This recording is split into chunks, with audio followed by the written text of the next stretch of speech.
بداية يعني بنبارك لكم هذا الإنجاز. أبطالنا النشامة بأعيننا هم أبطال وأسياد آسيا الحقيقيين. أمام هذه الجماهير العريضة نتمنى نسمع منك كلمة لشباب المنتخب وللجمهور الأردني. تفضل.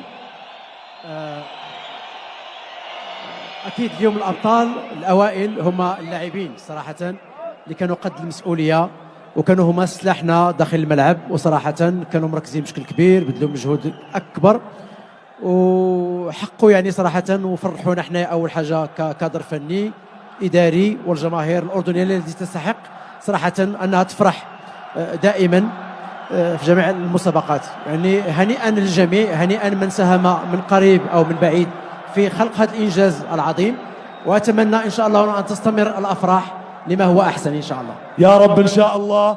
ويعني الجمهور اللي بيهتف باسمك كابتن، احنا فخورين فيك وبكل فريق النشامة. شكرا لك، شكرا. طبعا أسامة، بس بما أنك واقف جنب الكابتن إحسان حداد، بدنا كلمة من الكابتن كمان. يسعد مساك ويعطيكم ألف عافية، ما قصرتوا، رفعتوا اسم الأردن